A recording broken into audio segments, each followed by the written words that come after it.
Science is in an interesting period right now. It's actually got to a stage where it's moving at a truly incredible rate. I mean, never before do I remember day-to-day discoveries. Week to week was something, month to month was pretty average, but day-to-day now, science is changing. Scientists say there's nothing that we're working on that seems to follow the rules and the laws that we were dealing with yesterday. New things are coming. So even the most notable researchers and scientists and writers in the mainstream frontliner are now sounding more like science fiction writers used to. And their work and their discoveries is in fact seeming a little preposterous to that breed of people whose vision is constrained perhaps by what they perceive to be the limits of plausible achievement.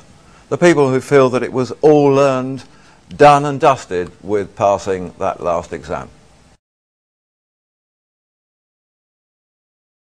We've just been celebrating, and maybe that's the right or the wrong word, but we've just passed the 50th anniversary of the DNA discoveries by Crick and Watson.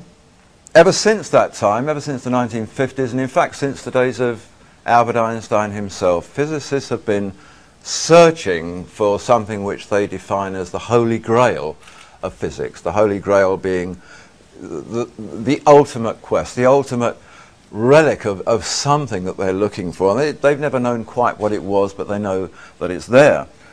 This is a famous picture by Salvador Dali that was produced at the time to actually commemorate the DNA discoveries at that time. And it was an unusual picture. It got a lot of very strange press at the time, because not only was Dali a surrealist himself, but he actually now had subject matter that was surrealistic. Who could portray this? How did one show DNA? What did it look like? So this is the picture. What scientists have been looking for, in essence, is a sort of universal, unified theory of everything. They've reached the stage in the last few years where they seem to know now that the biggest questions of all will be answered by the smallest substances. And they're looking at atoms, and then they're looking at nuclei, and then they're looking at quarks and protons, and it gets smaller and smaller and smaller, and every time they get more and more excited because they make more and more big discoveries. Scientists of various sorts have established now, they've informed us that matter, any matter, can be in two places at the same time. They now know that particles that are millions of light years apart somewhere up in space can be connected. They can cause a situation where they talk to each other through light years of space with no seeming physical connection at all. Space-time can now be manipulated, bent, crumpled.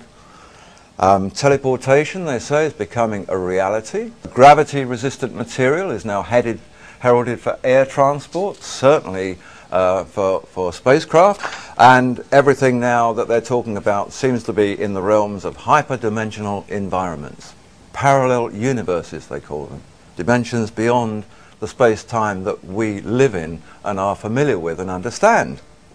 So we're going to be looking at all of this in a fairly strategic way, and we're going to be looking in particular at doing it by virtue of a particular substance which is called an orbitally rearranged monatomic element. Now it looks as simple as that. It looks just like a little white powder that on the face of it could be anything.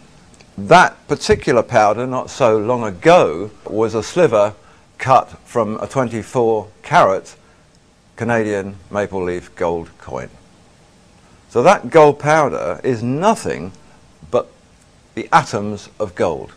It's called asymmetrically deformed high spin. It's a high spin element because the way that the nucleus is shaped and the way that the electrons spin around it changes. And it's gold in a very shocked and frightened state that simply says, I don't know what I am anymore, I'll just fall apart. It would be the same whether it was atoms of platinum or any of those metals that are classified as noble, transition group metals, the science call them. The interesting thing about it is that within the space of time that it takes to transform a piece of gold into that, we move through analysis in a situation where here it tests as gold. Here, it doesn't matter what analysis you use. You can use spectroscopy, neutron activation, chemical analysis, whatever you like. It won't tell you it's gold. It is not gold anymore. It's a very strange and unique form of silica now. And this has caused a lot of interest in the scientific world. They've actually established now that those things which are the prize valuable metals are actually constructed of atoms that aren't metal. The only thing that is metallic are the bonds, the little gluons that hold the atoms together and form the solid. And once they've gone, the metal goes, the colour changes, the colour just disappears. This material has become enormously important.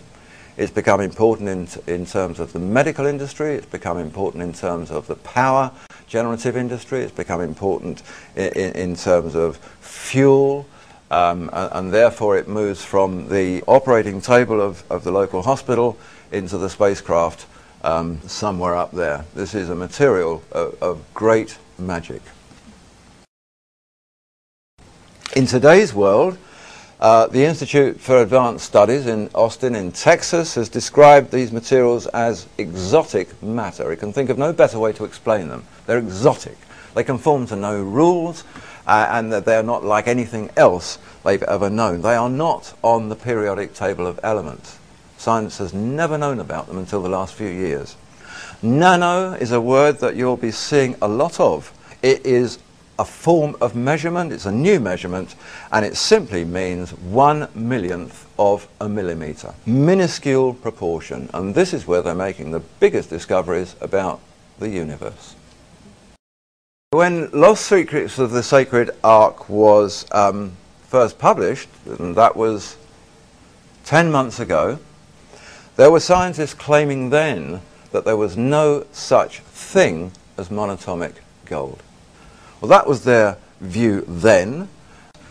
These are some of the things that we get in today's scientific press. There is masses of this information, all about monatomic gold, about nanowires made from monatomic elements, and about their uses in various forms of technology, how important they are, how they can communicate with each other, how they resonate with DNA, how they will contain and attract energy. It can't reconfigure itself as metal. What it actually is little strings of atoms, like the top picture there. They're called clusters or microclusters. Scientists are calling these wires now. They're really like DNA strands.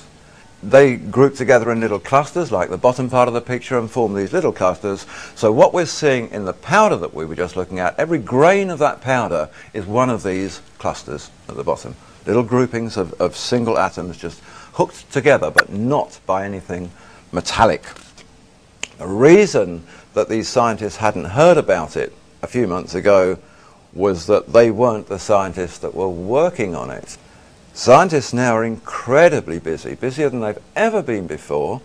They are so wrapped up in what they're doing and their new daily discoveries that the physicist in this room here wouldn't have a clue what the chemist is doing in his room down the corridor.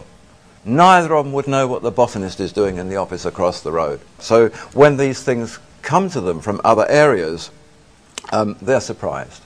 It's new to them. The silly thing is that it doesn't take a lot to understand that whatever you're researching now in any of these fields, you have to keep abreast of what's going on in the other. You know, I make the point very often that even a little leaping insect, which is biology, knows that it's got to jump, which is physics, to feed, chemistry, on another plant, which is botany. So, you know, even the insect knows that the link between the sciences is very important. They are now developing